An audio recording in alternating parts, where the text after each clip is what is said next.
Hello everyone, it's another beautiful Monday on Your View. Welcome to Your View. I am Muriah Afolabi Brown and happy Eid il-Malud to all our Muslim brothers and sisters. Hi ladies. Good morning. How you guys doing? Very well. It was my brother-in-law's introduction on Saturday. Wow. And we were there live and everybody on the bride's side are Your View fans. So they said to shout out to Your View. In fact, they pulled me out. I was shy. I was hiding behind. They pulled me out. Come here, come here. And they prayed for the ladies of Your View. So thank you very much, the Peregrinos. The who? And Peregrinos there. Okay. Yeah, Lagos people. I know my family. Thank you so much. And Lawa, may Allah bless your marriage coming, inshallah. So we're planning the wedding for next year. Please, are we invited? Of course. Invite us, we'll come. Of course. Come and grace the occasion. And eat very and good eat food. good food. Ah, these people can cook food. I know Lagos people know, so no. Like people, You are sure? I know. Food there. Let me tell you, you see Mengao, there'll be tapioca. In fact, my sorts. husband went to a party, family parties, yeah, I think last year or 2 years ago. I know he's coming from Ikiti now. He's like, so it was his first Lagos party till tomorrow. He still refers to that party. People they spend money for party. Then they will build it, they'll bring Mengao, and they'll bring fruits, and they'll bring things. They gave us eggs. Mariah, What did they not give us? Even your birthday sorts of party, things. there was all sorts. Now That you know. the barbecue, your Please, mom's 70th. don't put us out there, please. Let's talk about them. Not us. Okay. How you doing, Topsy? I'm good. It was a very busy weekend and my Like your husband's Christmas birthday. representing. Yes, it's Christmas is already here. We're in the mood. My husband's birthday was on Saturday. Happy birthday. Happy belated birthday, Oga. Yes, and we had fun. It was busy, but I'm really grateful to God for all that I was able to accomplish this weekend. It was a really good one. It feels nice when you get recommended. Someone sees your job and like, I want her to do my makeup, and then you hear who was doing my makeup before. I'm like, you actually prefer me to that person. I feel really good. Actually, I've been seeing your makeup recently. You've been doing some high-profile makeup recently, and honestly, they made fantastic jobs. I mean, the ones that allow you to post, the ones that don't allow you to post, but those that you post, I mean, they're really, really nice. Congratulations, well done. Thank you. Oh, Alicious, what's happening to you? Nothing much. Saturday was a roller coaster, but we thank God. I give God all the glory. What happened? you so What's much. saying about it? Saturday, my inverter has packed up. Oh. The solar is not working. Yeah. The generator now decided to pack up. Ah. But thankfully, the Efangers came to my rescue. Oh. Norma's husband gave me a generator to use, so at least that was what brought a bit of relief. But my sister, It's good to have good it's friends. not easy. I'm telling you, Because because friends that have extra generators.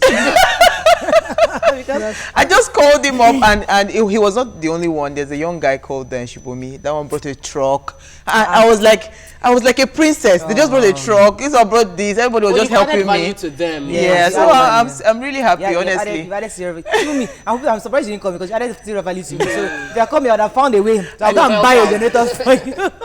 Well, I'm so happy. That's good. Then we watched the carol service. I couldn't go to church Carol service yesterday. again. Oh, We your had church. our annual carol service yesterday, and you see why I don't like watching things from TV. The TV kept the volume went off for like almost 30 minutes. They should bring it to Then TVC. I'm telling you. Next year. They should bring it to TVC. We would have done a fantastic job. Okay, so you get paid today for that. Yes. We'll increase your salary today. Good one.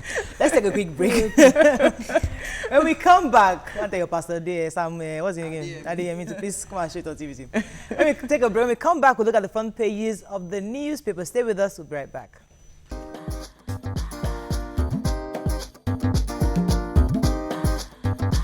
Stay tuned. Your View will be right back.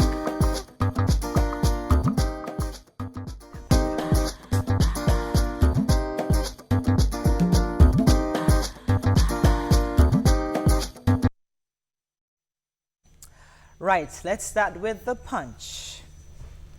Church collapse. Akwa Ibom governor orders arrest of contractors. We're dancing when the building collapsed, says survivor. Commissioner governor's aide still in hospital. Gambler incurs 145,000 naira debt while celebrating his 36,000 naira win. Exner reserves hits 3-month high, $25 billion. Good. Subscribers suffer as telecom service quality dips. 3 worshippers die in synagogue church stampede.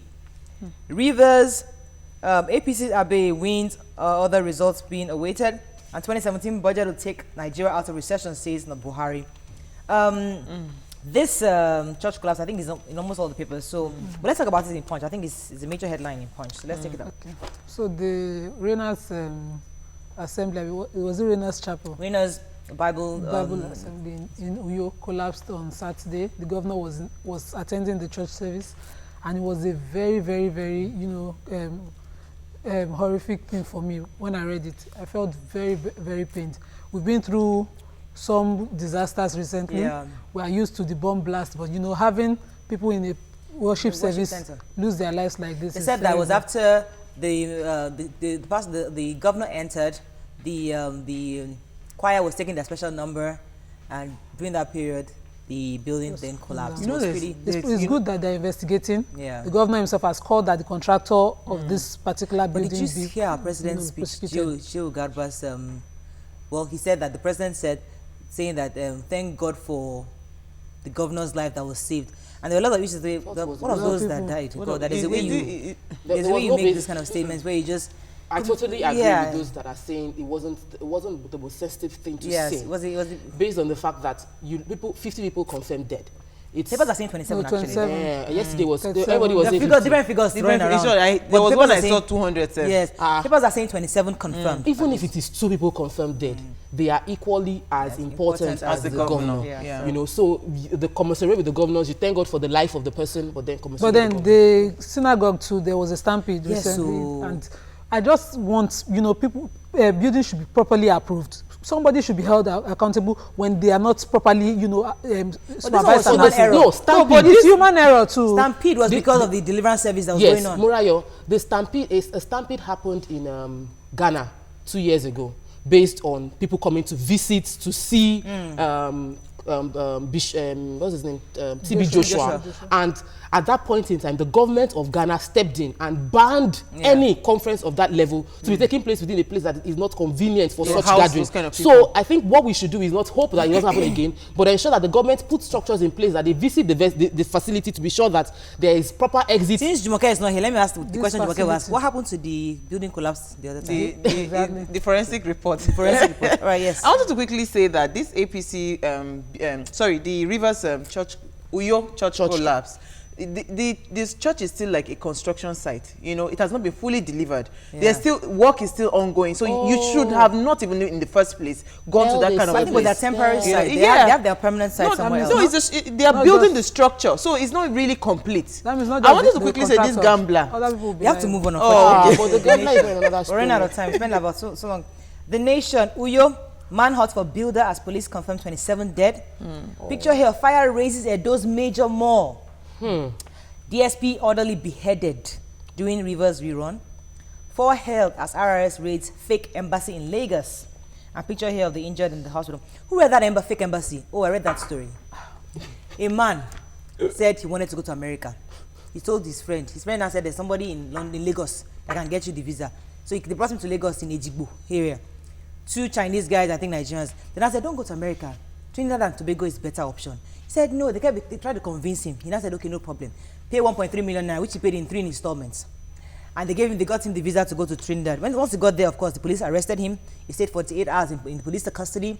Came back to Nigeria, of course, reported to the police to arrest these guys. They've done the same thing for several other people. Pay 1.3 million naira for Trinidad and Tobago. They'll be telling you that, no, America, don't worry about America. America is too difficult. Let's do Trinidad and Tobago. Then when you get there, you can now find a way to swim your get away to US. But they arrested 2 Chinese guys here in Lagos, Ejigbo. And he was in somewhere far away, somewhere else, that he was being referred to Ejigbo in Lagos. This visa thing has been ongoing for years, and I still wonder how people fall victim. Because you see, the truth is that information right now is at your fingertips. You just go online. If I want to go to China today, I just check online. The requirements are all over. So people should please. Because there are some success stories on this thing. No, I know there are success stories, but the people that have been defrauded are much more than the people that have been successful. True. So the information is out there. People should not be afraid. I remember when my mother was going to apply for a visa, and that's what she did. I said, see, there's no big deal. Not like that. It's no big deal. Everything, you just go online and you fill the form and you go for your interview. Moving on to Vanguard. Police DSP orderly killed and beheaded. NDIC and CBN consider another bad bank to acquire banks NPLS. And Ulu of Worry's first anniversary. See special publication on. Okay, who read this police that was beheaded? I did. I did. I'm very disappointed in the Rivers elections. The police DSP was, ambushed along. I've lost the local government. I crammed it. was ambushed and he was killed. He was beheaded along with his orderly. And, you know, several other ambushes like that were laid. NYC officials were kidnapped. The elections didn't have to go this way. I was saying it on Friday. When you say, when they slap you, slap them back. When they snatch it back. I said it that it was just, you have given, what's it called? Go ahead for violence. You have incited the people. So anything, and look at what all the papers have been saying, that the elections were bloody. There's no way it would have averted bloodshed with that kind of insightful statement. Because I even heard that Wike said his own before, because I didn't watch Wike's campaign. Wike said his own right before the Oyegu and Amechi said theirs. You see, you cannot talk about Rivers elections without talking about violence.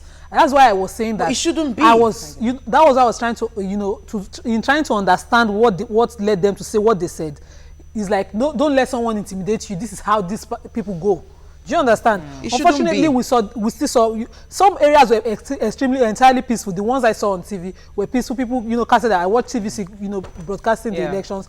They casted their vote peacefully, but let's move on very quickly to Daily Sun. DSP orderly beheaded, 5 policemen missing. Talked about that. Then tears, agony over deaths in Uyo Church. Hospitals overflowing with dead bodies, according to Daily Sun. That's what I'm saying. No, but no Daily Sun. Dead bodies too now. Yoruba elders advocate fiscal federalism. 2 killed, 17 injured as suicide bombers strike Maiduguri. Reps summon Adeosun others over 1 trillion naira rail contract. Oh, I wanted to read that. And federal roads in Imo, a death trap, says Okorocha. Any stories here? Anybody?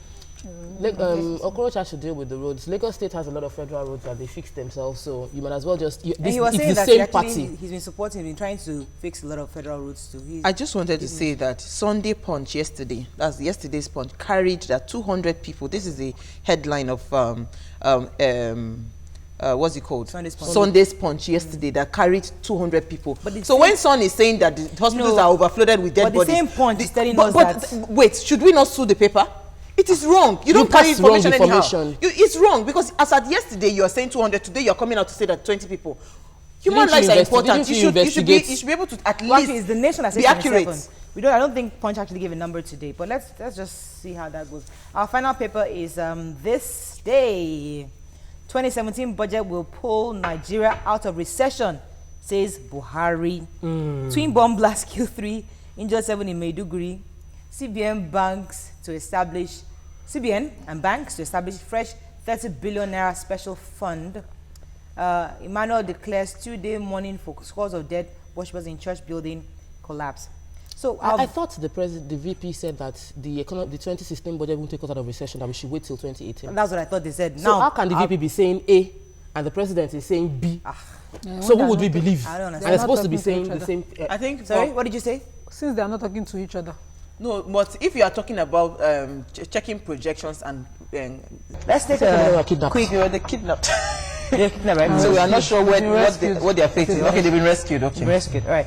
Let's take a quick break. When we come back, this weekend was pretty interesting. Reading about African political elections, Gambia, Ghana, the whole works. So let's just about it and hear your thoughts on the fact that one president conceded, and later they said, you know what? I don't think I actually am going to give my mandate to anybody. Let's take a break. We'll be right back.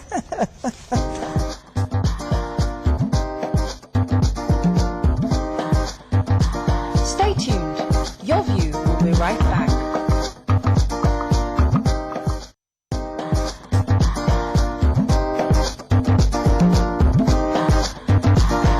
Welcome back to Your View.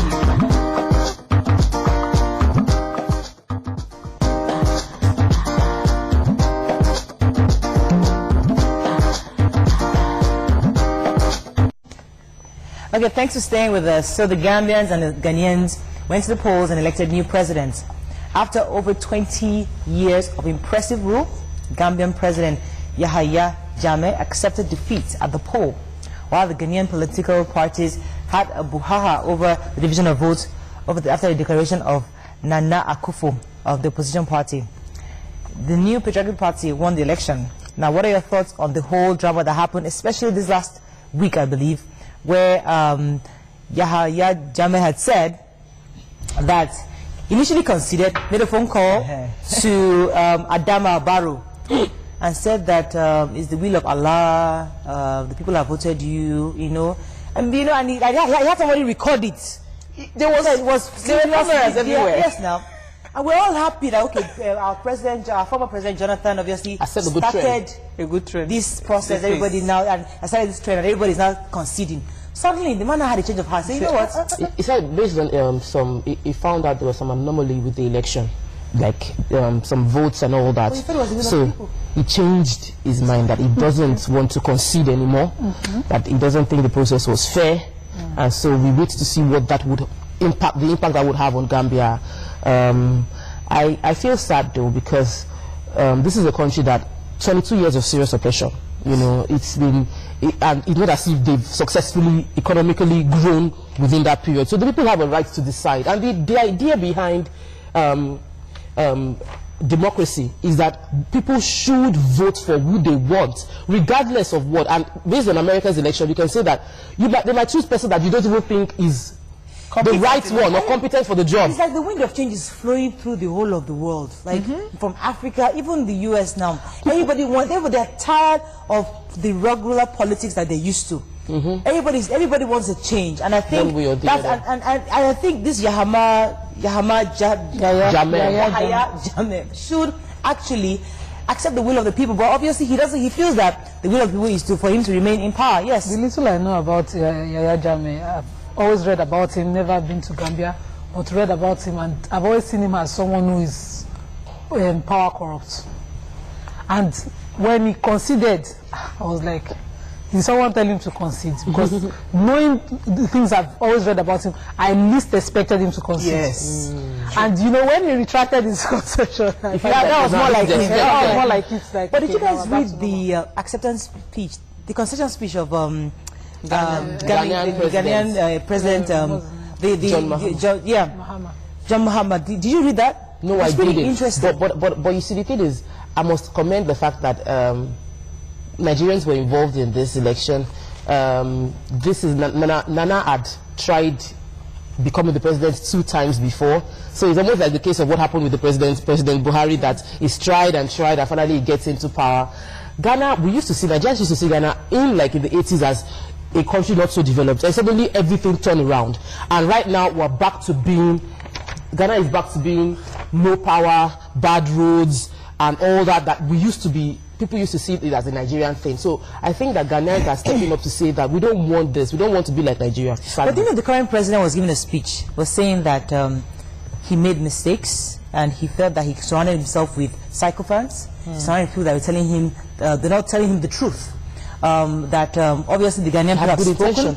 You know, he actually had the best of intentions, but unfortunately, the people around him did not allow him to do. You know, he was actually almost pouring his heart out, and he actually named some names. I mean, I'll pull up the names right now. The names of people he felt that he shouldn't have appointed. That there were people, they're telling him what he wanted to hear, and he didn't listen to the hearts of Ghanaians. You know, and that's where I want to start from when it comes to Africa. I don't think we like to be told the truth, of course, as Africans. When somebody tells you the truth, you see the person like this person is, I mean, you see that the person has... you take it personal. You take it personal, and you now think the person has something that they are looking for. We do not know how to tolerate honest feedback. Somebody tells you that this thing is not working, this is how it should be done. You take it and you now say, no, this person does not have my government's interest at heart. Take him out. And that is what has been happening in Africa over the years. Now, for you to have been in power for 22 years, I keep saying something. Right now, the president of the Federal Republic of Nigeria, President Muhammadu Buhari, should have someone that he has penned down to say, you know what, 2019, I want you to take over the mandate. We should grow past this thing of you must do 2 terms, or you must do, you want to now start applying for 3rd term. If you, as a leader, you do not have a succession plan, you have failed as a leader. And I keep saying this thing, and most African leaders do not always plan for a succession. No, they have to be there 22 years. Those Let's take this call from my grandfathers. Good morning, are you there? Installing their people. Yes, in addition to what Uwa said, African leaders must stop trying to make excuses by saying, I have bad people in my government. We had President Jonathan use the same excuse, I listened to the wrong people. some things can be that obvious. You can see for yourself. They can always go out there. And don't be out of touch with government. Once you're in the government house, you lose touch with the realities outside. You can always go in the society, travel by road, so you know the roads, the state of the roads. Thank you. Travel if you must use be involved with things, not just listening to the people around you. Yeah. All right, let me take Timothy. Timothy, are you there? Yes, I'm there. Go ahead, please. Good morning to you. Good morning. You are doing a very great job for us. Kudos. I've been trying for quite a while now. Well, our African leaders are always power intoxicated. True. And absolute power always intoxicated. They always want to remain in power. Kudos to our former President Goodluck Jonathan for conceding and leading the path towards new Africanism. We hope other leaders will be able to follow suit. Yaya Jammeh, I appeal to him to please concede defeat in order to avert any bloodshed or any crisis in that Ghana. They should follow suit, and things will begin to create new and regenerate new psyche in subsequent leaders of our dear continent. God bless you. God bless our country. Yes, Tokwe. You see, when people are in crisis, one of the things a leader should do is to have proximity to the people. Let them feel your presence. Communicate with them constantly. That is where I think Ghana was lacking. That is where I think Gambia was lacking. That is where most African leaders are lacking, because they are not able to be in touch with the people. So people feel like when you get the picture, you are out there, you are beyond reach. Taking from what Nima said, every leader is a leader over the people, and I'm happy that people are voting in their person in such a way that I am voting against the party in power. If it doesn't suit me, we must step up and take ownership of the leadership in such a way that whenever you don't do well, you know you will get voted out regardless of the party you are in, and we must consistently do that to the point that they will know that they owe us the commitment of listening to us and we complain about what they're doing. Let me take Mrs. Amadi. Are you still there? I think we lost her. You know, Yes. whenever you as a human being, you always, I think it's a personal thing. The truth is that nobody likes to be told that you are wrong. We always like to hear what we want to hear. And if you as a leader, if you have not grown past that the ordinary mindset mentality that tell me what I want to hear, then you are not ready for leadership. In Africa now, right now, even in Nigeria, we have so many things that we are saying that, oh, the government is not close to the people. As simple as going to meet a pastor or something, there will be 10 people who just block the road. Somebody assumes, he assumes position as a local government chairman, all of a sudden you cannot reach him on the phone, you cannot, he changes his number. Those are traits of what's it called? Bad leadership. Bad leadership. Let me take this call from Yakub. Yakub, are you there? I'm here. Go ahead. Hello. Go ahead, Yakub. We can hear you. Yeah, good morning. Good morning to you all. Because of this, I just want to talk about Gambia president. In fact, if that Gambia president does not take care, his life will go down the way Gaddafi of this world go down. Because I don't see a reason why you first accept the result, that you connect the electoral and this and that, and then later on you come again and say that you are not going to accept the result. And then you want to be remain in power for entire of your life. Because the guy is spent almost 21 or 22 years in that presidency. He don't want to leave that place. He wants to turn the place as a country and what. See, another thing I want to talk about is this. River State, in fact, I was so disappointed in the police. Because I cannot see when they mobilize the police to that state, and then see, yes, the head police officer and kill some certain people because of certain skeptic interest of political gladiators. Yeah. If they do prosecuting people that perpetrated these people, brother, this thing will continue, and then we will not be going out of this thing. God bless us. Thank you very much. Now let's talk about I wanted to bring in the issue of our former President Jonathan. A lot of people consider him as a hero in view of what's going on in Africa, because he set the pace for all the. Do you agree? Because there are people saying, well, yes. Some are saying, no, he didn't. I agree with him. It's almost in the case of what happened in Ghana. Because people that know the president, former president, will say that he had good intentions, but he didn't have good advisors. He didn't have good support system around him that let him know what was actually going on ground. However, I want to touch on Gambia and reformist presidents, people that come in with the vision of I want to reform the government, like the Mugabes, like the Jammeh. You come into power to reform, and then you just get stuck with the power in your head, and you cannot divorce yourself and feel. But this new president-elect was on the same mantra our own president of the issue of corruption.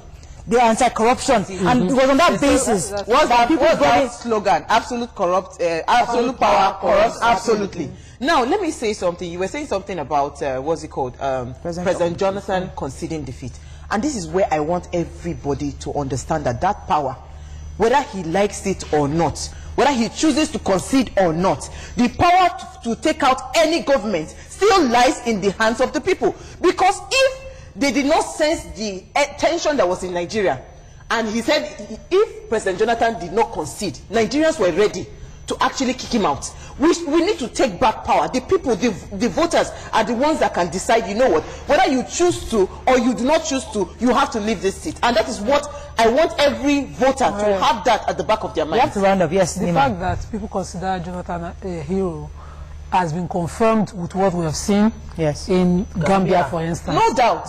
But the power still lies with us. I think so. But I think we should give him the kudos. They should actually I commend him for very mature move. He set an unusual precedent. Went on the same mantra our own president of the issue of corruption. They are anti-corruption, and it was on that basis that slogan? Absolute power corrupts absolutely. Now, let me say something. You were saying something about what's it called? President Jonathan conceding defeat, and this is where I want everybody to understand that power, whether he likes it or not, whether he chooses to concede or not, the power to take out any government still lies in the hands of the people. Because if they did not sense the tension that was in Nigeria, and he said if President Jonathan did not concede, Nigerians were ready to actually kick him out. We need to take back power. The people, the voters are the ones that can decide, you know what, whether you choose to or you do not choose to, you have to leave this seat. And that is what I want every voter to have that at the back of their mind. You have to round up, yes. The fact that people consider Jonathan a hero has been confirmed with what we have seen in Gambia, for instance. No doubt. But the power still lies with us. I think so. But I think we should give him the kudos. We should actually I commend him for very mature move. He set an unusual precedent for a lot of African leaders, even the voters too. We Nigerians too, we set a lot of precedent because people realize that, listen, the change mantra, obviously, it means my vote counts. So if I vote the person I want, you just accept it. All right, let's take a quick break. When we come back, did you guys hear about this campaign of women's role in eradicating corruption? We'll have a guest in the studio to share more on this. Stay with us, we'll be right back.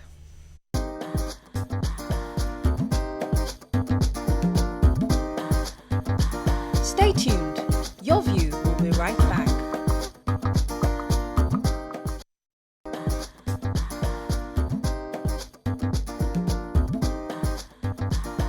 Welcome back to Your View.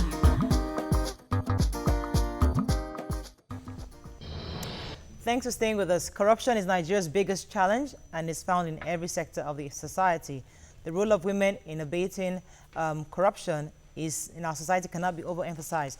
During the commissioning of the project tagged Nigerian Women Against Corruption, the wife of the president, Mrs. Aisha Buhari, said she would lead the campaign by serving as a role model for other women, remaining transparent and keeping her integrity intact. Also, the president of the National Council of Women's Society, Mrs. Gloria Shoda, has emphasized that pressure from women push men into acts of corruption. Now, that's what we want to hinge our conversation on. Joining us on the show is a development practitioner, Abimbola Junaid. Welcome to the show. Good morning, ladies. You can call us on 070-806-68014. You can tweet to us at TVC Connect. Please hashtag YourViewTVC so you can read your tweets. Now, talking about Mrs. Gloria Shoda's comments on the fact that women, we are the ones that push our men to corruption. What are your thoughts on this? Again, this is Mrs. Shoda, I know. This is a woman in middle age, around 50, and quite nice personality. But again, you know, at times when we say things like this, it's a reinforcing of gender stereotyping. You hear things like, you know, Owolobirimo, and all those things, but it doesn't necessarily mean that it's been empirically proven scientifically that in our genes, you know, for true and for real, that women would pressurize their husbands. And again, gender stereotyping goes beyond just women. Even with men, you know, V4C did a research on being a man in Nigeria, the perception and realities, and the pressure on men to even be men in the society also leads to corruption. And at times, when society doesn't check the norms, the cultures, the attitudes we hold about what a man should be, a woman should be, then it has this long-term impact on negative vices. But the pressure you just talked about, isn't it women that put that pressure on them? Because it's like women created this system of you have to deliver this, you have to build the house, you have to do this, you have to buy the cars, you have to pay the school fees. We put that pressure on them. So that pressure you're talking about is probably caused by women. It isn't true, in the sense that if you look back in our history, political history, the history of us getting into a sense of independence, women have always fought for a space to be able to carry on their own trade. Women have always had the thought to actually be independent. I'm talking about the likes of Mrs. Fumlayo and some Kuti. I'm talking about the Aba riots, the Aba Women's riots, you know, and these women were always fighting the system, which is even against corruption, because the system actually fights them against taxation, wanting it to be so high so that it could not carry on trading. So it isn't true that the pressure, well, society would say to a man also, as a man, you should take care of your family. Religion says to men, you're the head of the family. That wasn't written by a woman. You know, so they would say to the man that it's your expectation. And then don't forget peer pressure. Chairman, sir, you're now in government. You can't use the same car. That's even for a group of men themselves. So it doesn't necessarily mean, if women are pressurizing the men, probably from the angle of, you know, our children want a better system, education, which is fair enough. Okay. All right, let me come to separate. I don't agree with stereotyping, which is what this is. Women already carry a lot of burden of being responsible for everything. Your marriage works, it doesn't work, children don't turn out well, your base, everything is on the woman. The society is not going well, it is the woman. So we already have a lot on our plates as women. To now think that, oh, the corruption campaign now, if a man is corrupt, it is the wife putting him under pressure. I don't agree with that. I know that there are cases where women actually pressurize their husband into doing things that are wrong, or stealing money, or being corrupt generally. However, I don't think anybody can compel you to do what you don't want to do. So if a man is corrupt and he blames his wife, it is not because the wife is forcing him to do it. Maybe he's gotten affirmation from his wife to do what he actually wants to do in the first place. So in that case, I don't blame the wife, I blame the man, blame the corrupt person. And also, if I could add to that, is the fact that when we look at corruption, you're talking about someone in public office or someone in office that is using their position to enrich themselves and engage in bribery. So it is about the position, it is about the society placing you in a role of responsibility, and then you use it for your self-gains. It could be for double dealing, it could be that, you know, even ordinarily changing documents or corruption in that way. So it's not... We all agree that there's corruption, whether it's from a man or from a woman, but do you think that when a woman is silent, when corruption is obvious in her home, that she's also encouraging it?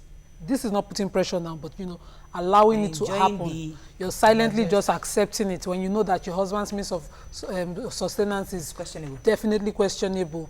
He goes out at night, you don't know the kind of job he does, but because he has a big house and a big car, that's why you marry him. You know, are we silently encouraging corruption without, you know, necessarily putting pressure on men to go corrupt? I think I'll answer it this way, that I think what Mrs. Buhari is actually calling women to is that you should be bold and you should come up as confident as stakeholders in the society, like the past women, like I mentioned. For example, the present TMG is the Transition Monitoring Group of our elections. Election is a very strong part of our democracy. And it's a woman now, Dr. Abiola Kiyode. What Mrs. Aisha is saying in that is that for someone like Mrs. Afolabi, make sure that whilst you're in that office, you're accountable. Make sure you do not perpetuate corruption. Make sure you stand to the ideals of a moral and upright woman. And that is a call to everybody, that wherever we are in our own positions as you are, like I was really happy about many of the bold things Uwa said this morning about Nigerians don't like to hear the truth. And so that's the thing, that don't just say, I'm a woman, I don't have a voice to say that. Then another angle to that is also looking at what in the past these women stood for, fought for, which is to create that enabling environment for everybody. So like now, would I say, would you join politics? And you say, no, that's just because you're thinking of a fraction of, oh, you know, I don't like politics. But in terms of you wanting to show that ideal, show that you're moral, show that you're concerned about the ethics of it. All right. That's the aspect we're talking about. Sheyi, are you there from Sheyi Ikorodu? Yeah, good morning. Good morning, thanks for calling. Hello? Go ahead, thanks for calling, we can hear you. Yeah, good morning. I just want to let you people know that we have to... Hello? Are you with me? Very well with you. Okay. I just want you to know that Jonathan was not the first president defeated in Africa. One, that is my side. Two, I will support that women play a lot of roles in making man to be corrupt. If you as a mother, in the beginning, you put us on the right feet, then the influence, no woman will tell me that she doesn't know what your husband has. If I'm hearing 200,000 for instance, and I build a mansion of 400 million, or I'm buying cars, what type of school am I sending my children? Did you ever ask me, Mr. Man, all your take home is 200,000? How manage to get this? You should start asking questions. You should start correcting your men. Then what they are saying is that you have the role to play as a mother. Because whatever happens, affects many Lord. Thank you. Thank you very much. I want to say to Sheyi that the generations of women taking care of children alone has passed. That era is gone. Right now, today's parenting, what we are advocating is that parenting is done between man and woman. It is the responsibility of both parties to take care of a child. But I wanted to say something. Yes, you say, okay, maybe women are the ones supporting men for corruption, or men putting themselves under pressure. What if we take out these two factors and say, okay, let us create a system that is zero tolerance for corruption? I don't think putting the pressure on women and saying that women are the ones that can help reduce corruption. If the system is there and the system says zero corruption, don't you think it would be more effective than just putting it to say, oh, that because if you're talking about pressure, the pressure will always be there. A woman will want to do, what's it called, Ashwebi. A man will want to drive a Bentley. A man would want a private jet. I mean, the human needs are endless. When it comes to what we need, our needs, they are endless. I agree with you. If the system says no corruption. Let's be more coming. But the angle I think Mrs. Shoda is probably talking about the moral decadence in our society. Again, women, the pressure is on us. That's right. We build that moral stability in our children. We bring them up. So the system is there, but if you have, it's like taking a bunch of corrupt people and taking them to a system like the United States. You can take the ghetto out of a man. You can't take a man out of the ghetto. But you can never take the ghetto out of the man. So it's that inherent moral decadence in the person that actually corrupts the system. So that system you're talking about is good, but the people that are not changed, if they don't have mothers or women that change them, they're still going to corrupt the system. Capacity to be corrupt. Hold on. Yes. Every human being has the capacity to be corrupt. Yes. If you're talking about the inside of the person. Yes. But there is something that when there is no law, things will happen. There's something that keeps us in check. If we had a tight system, I think we would have solved this problem. I'll let Bimbo respond to it, but let me take Bashir further and let Bimbo respond. Okay. Bashir, are you there? Yeah, I'm there. Thanks for calling. Please go ahead. Yeah. Go ahead. Yeah, hello, yeah. We can hear you. Go ahead. Good morning. My name is Bashir. You are doing a wonderful job. Thank you. Yeah, I've been part of the program. Just that most time when we call in, we are able to get you some issue. But according to Yoruba adage, the woman are perceived as a brick of the house, as a Ijanu worker, as the one would put it. Woman is called Ijanu worker, like brick to a vehicle, a moving vehicle. So when at times women play a lot of role, even to the children and to the husband, because of the way God has actually decided to be. So at times, like my wife, there are some things like when I have issue with my office sometimes and I want to sue them, blah blah blah. I mean, she will call me and advise her. why don't you leave this? You can come up with other things at times. So women in most areas play the role. So in corruption too, if you are doing something like your child is coming home with something that You're not belongs to a questioning woman it. that is very closer to the children.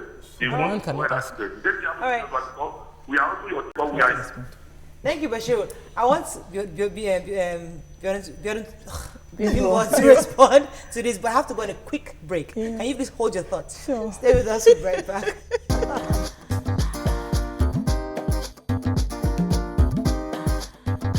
Stay tuned. Your view will be right back.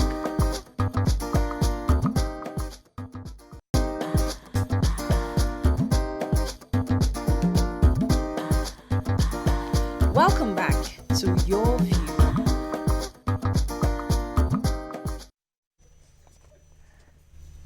Thanks for staying with us. Okay, so you want to say something very important? Yes. Yeah, Uwa, you said it's about the systems, but we are actually the system. Because wherever we are in our places of work, I mean, it's not easy to actually whistleblow these days. Because at times, women in politics or in governance, they actually are taken in by the system.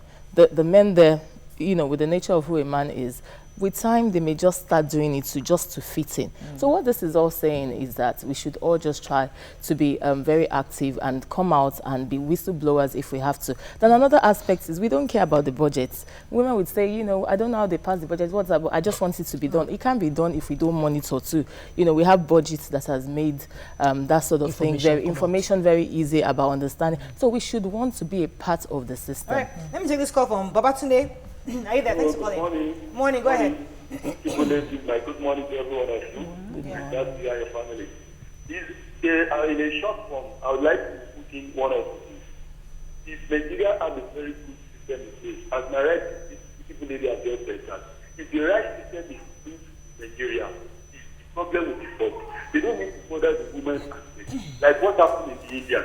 If you are corrupt, surely maybe they will surely appreciate or do something that is very different. It's because there's no good system. All right. That is why they always make this corruption. They always talk about it because there's not yet, they know that nothing will happen at the end of the day. Yeah. When they commit the offense. All right. If Thank the you. good system is put in place, what? Thank you very much, Babatunde. Yes.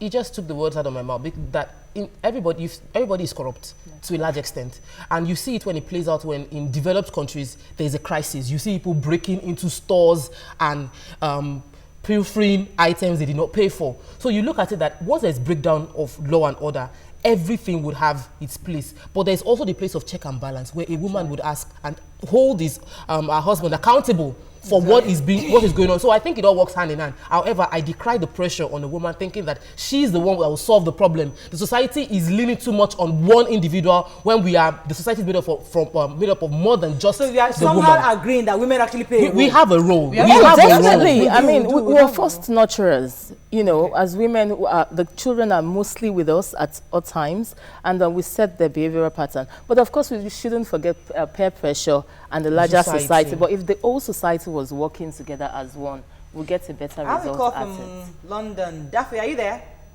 Yes, I'm here. Good Thanks morning. for calling. Good morning. Go ahead. Good morning. Morning.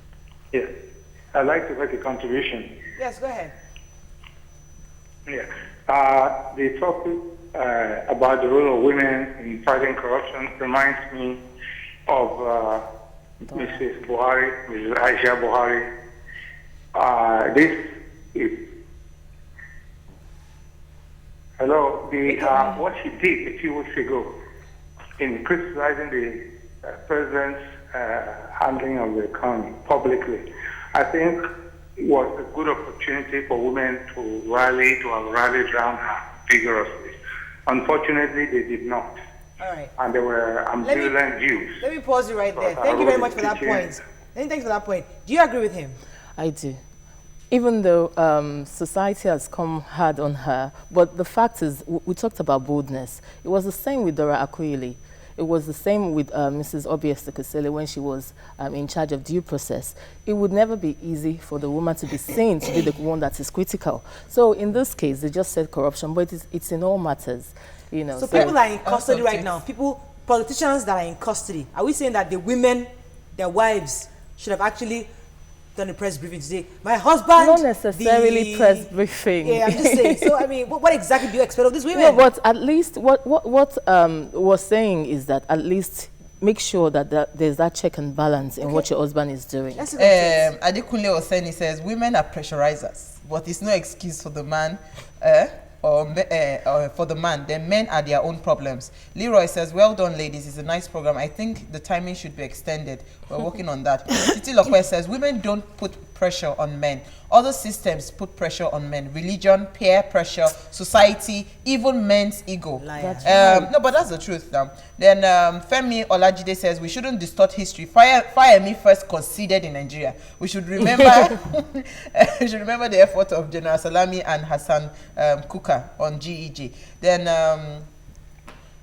what else? Let me come to Nima. Nima, your thoughts on it? I was going to add to what Bimbo was saying earlier, that women should, know, although it's, like she said, it's not easy to be whistleblowers, and when it's within the family, it's much more difficult, but let your voice be heard, at least by your children, when you talk against any form of corruption that that your husband might be involved in bringing home a sustenance. You must try as much as possible to say something about it. I was in a church service. We're having an interactive session. Not my church. I have to qualify that. A different church. We're trying to have this kind of conversation. And the woman got up. All my friends, their husband will take their children for summer holidays. My own husband would not take my children. My children will be in Nigeria for the entire summer. Yeah, and she was really, really angry, telling the pastor that they should tell her husband. And I was like, you gotta be sick, right? Something gotta be wrong with you. I mean, that's so how, there are women like that that put serious pressure. You see, so we can't act as if it doesn't happen. It doesn't happen. But like I said, it is still a man that will make the decision. That's right. I can stand a man. I can say I'm holding my husband. Buy me Note 7, iPhone 7. I want to travel, and he'll tell me we're not going anywhere. It is not in my salary. It is not in my budget. Okay. Cut your coat according to the material available. And He's the head. And if I can say, after all, we say that the man is the leader. And the leader is because of your integrity, that you can lead, that you can take your stance and say no. So we should expect the leadership in the men. Right. Interesting. Trust my husband. Don't complain. But you see, let me say something. It's also dependent on the character of the individual. That's Do you understand? There are some people that, whether you put pressure or not, they succumb, they put pressure on themselves. So you need to, first of all, be a man in yourself. All right, we need to round up, but I have to acknowledge the presence of students from Maryland Comprehensive High School. They came to say hello to us. Can we just get a wave? Yeah, no, they can give a clap. They can't see them. The cameras have seen them. Oh, they came to watch us live. Yes, I wish you knew they were coming, so we would have prepared for you. But thanks for coming to say hello. Thanks for interesting. I did one semester there. Wow. Just one semester, one term. So you ran I've away. always loved their uniform. I don't know. But I've always loved their old uniform. By one term. Thanks for coming. Really appreciate you being here. That's all we can take on the show this morning. Have a lovely, again, happy Eid Maulud to our Muslim brothers and sisters. There's no goats, there's no ram, there's no nothing. Is there no mention? The fun fair. The fun No fair. mention. Fun fair. Yes. The Christmas fun fair is still ongoing. Please bring your children. It's just 1,000 naira. CBC was so kind. We didn't add money.